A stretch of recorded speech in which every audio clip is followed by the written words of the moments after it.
Well, the data proves it. Leave the trees alone and the birds will come. A survey of urban green spaces has revealed some insights of what's conducive for bird life. The National Parks Board says these will go towards the planning of future green spaces.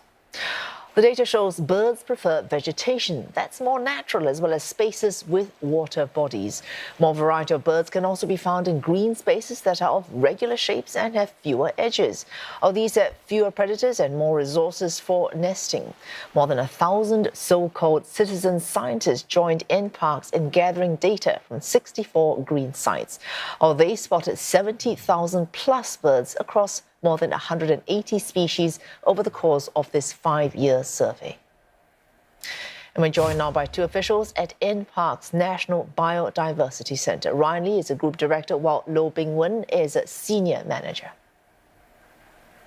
I'll start with Ryan. Are these findings consistent with what one might observe in naturally occurring habitats, which may have more varied landscapes?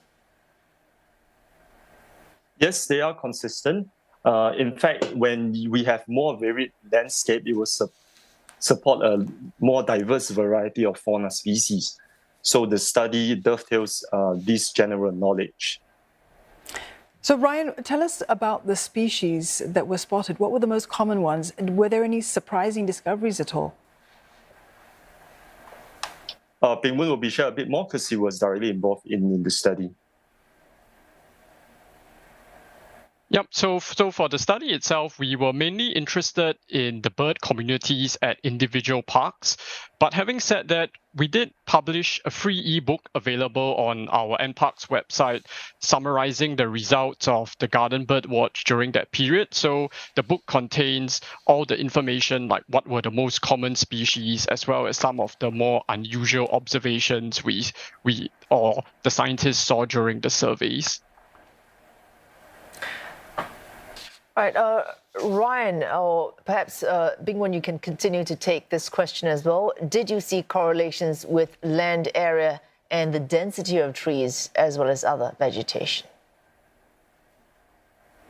So this aspect actually was outside the scope of the study, but I think it is one of the angles that we can look to explore in future studies that can also tap on the data collected by our citizen scientists.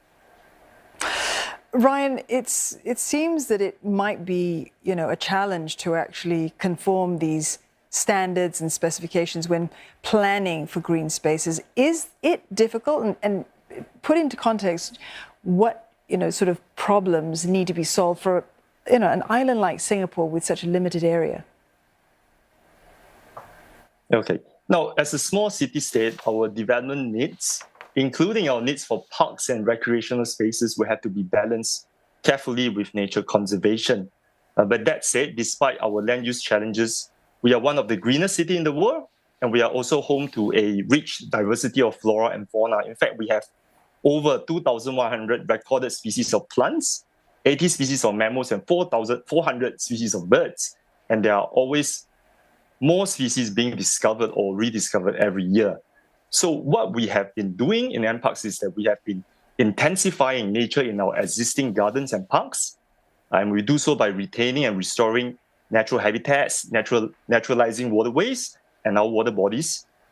And by doing so, we are not talking about a situation of mutually exclusive land use planning. We're not talking about land sparing, but more of land sharing, where complementary users can be co-located to deliver better outcomes, not only for humans, but as well as for nature. All right, Ryan, this is for you because although you might say Bing-wen conducted the study, I'm sure this is something you can take as well. Because, as you mentioned, you've involved the average person, as this study did. More than 1,000 citizen scientists joined in. They are more likely to, on their own, take their own initiative to create the kind of environment that would create the kind of biodiversity we need for this planet to survive. What is NParks doing generally to encourage interest, contribution, and commitment from our people?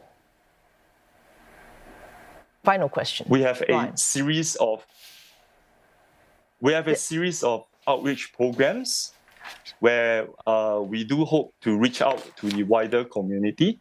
so as to foster a deeper appreciation of nature, as well as a sense of ownership that everyone in Singapore can play a part in our transformation into a city in nature.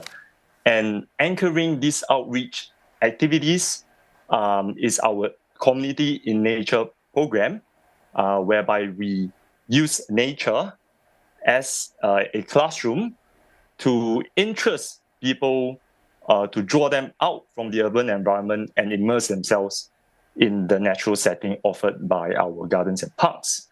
The Season Science program is a very good example. It uses the large amount of data that can be collected over a short duration of time with the support of the community. And the data is then used to supplement our long-term monitoring and research on the health of our ecosystems. So by bringing value to the things that we involve the community, we hope that it will encourage a sense of interest and a sense of pride that anyone as an individual can contribute by participating in our City Nature program. Ryan, nature indeed is an important classroom for Singapore, for all of us to learn more about. Thank you very much for sharing your thoughts with us. Ryan Lee and Lo Bing Wen there from the National Biodiversity Centre at National Parks Board. Thank you.